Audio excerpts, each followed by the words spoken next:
So, who are you? What's your role, and where do you work? Yeah, so Greg Eppel, I work at AWS, and I basically run the go-to-market for AWS DevOps Agent. Been with the company about 10 years, was a principal SA before that, focused a lot on observability and cloud operations. Fantastic. What are 3 emerging Kubernetes tools that you're keeping an eye on? I would probably say the number one is OpenTelemetry. I think it's just a really important piece of observability. It's finally bringing together metrics, logs, and traces into one solution. DevOps Agent uses a lot of that in terms of root cause analysis. Probably the second one would be Cilium with Hubble. I just think that deeper insights into the actual runtime is really important in terms of observability. And then probably the third would be Karpenter. I think it just in terms of, once you actually have observed what's gone wrong in your infrastructure, in your Kubernetes environment, you have to basically get that system up and running as quickly as possible. And so I think those 3 things just tied together really naturally in terms of operations and responding to incidents. What is AWS DevOps Agent, and why does it matter for Kubernetes operations? Yeah, so AWS DevOps Agent, think of it as like an observability orchestrator. So it's basically it's building a topology, really a knowledge graph. And if you think about Kubernetes, there's a lot of complexity within Kubernetes, a lot of service-to-service and pod communication. The DevOps Agent itself is just able to take a massive amount of relationships, graph them together, and really accelerate root cause analysis. So it's really important for very distributed systems and highly ephemeral workloads. How does AWS DevOps Agent handle incident investigation in containerized environments? Yeah, so like I was saying, DevOps Agent is really an orchestrator, an agentic orchestrator across a bunch of tools. But the fundamental piece is building that topology and that knowledge graph.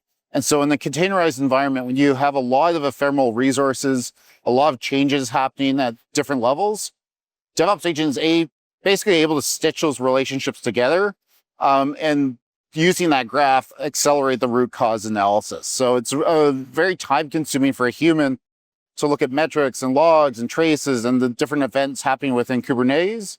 And we're just able to use the DevOps Agent to basically accelerate that. So it's establishing those relationships, traversing that graph, and getting to root cause much quicker than a human ever could. What integrations does AWS DevOps Agent support for DevOps toolchains? Yeah, so we support a variety of DevOps tools within the Toolchain. Right out of the box today, we support Dynatrace, Splunk, Datadog, New Relic. In terms of communication channels, we hook into things like Slack, so you can get updates within Slack around your investigations. We also integrate directly into ServiceNow, and so we'll keep tickets up to date, or we can launch an investigation based off a ticket. We also look at your CI/CD pipelines and code. So we hook up to GitHub and GitLab, and what that basically means is we can do a code to cloud investigation, and so we can look at your Kubernetes cluster running in prod. We can look at, basically trace that back through the pipeline back to the actual pull request and make that correlation basically across the whole SDLC. So it's a pretty powerful thing. It's not just looking at what's in prod, it's going all the way back to the code that got deployed, that was deployed basically to production. Oh, and I would have one other piece. Okay, go for it. You can add it. So obviously we're going to add more integrations, but what we also give customers is the ability to bring an MCP server. So we have a series of integrations for the CI/CD tool chain, but if we don't support something that you have in your toolbox, you can basically bring that via MCP and bring that context directly into the DevOps Agent. And how does AWS DevOps Agent prevent future incidents proactively?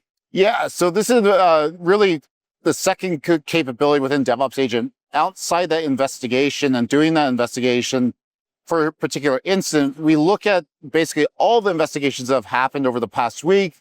We do this automatically, or you can run this process ad hoc.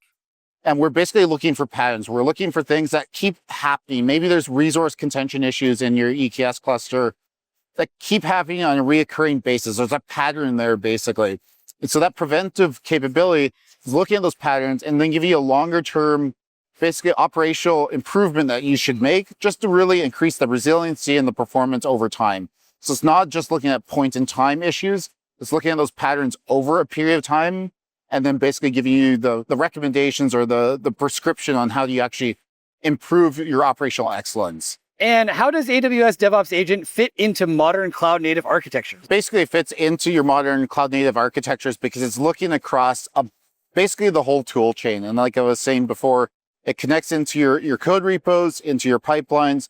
It's looking at those metrics, logs, and traces that you have within your Kubernetes platform. It's basically stitching all those signals together, establishing those relationships, and what's typically taking a very distributed system and just simplifying that through agentic AI. Now, Kubernetes turned 10 years old a couple of years ago. What should we expect in the next 10 years to come? Yeah, I think with the agentic AI and with the DevOps agent, we're going to see is more autonomous operations, right? So you're really going to see, I think, within the Kubernetes platform and where this will evolve is you're going to see a simplification of operations, basically, and more autonomous actions basically being taken on behalf of the agent. And really, the human gets brought into the loop only when absolutely necessary. So I think it's just going to overall simplify the management and the operations of running Kubernetes overall. And what's next for you, Greg? I'm going to continue to work on the DevOps agent. And basically, my team also covers Agent Core. So I'm really involved within both running and creating agents in AWS, but also observing them and operating them with using the DevOps agents.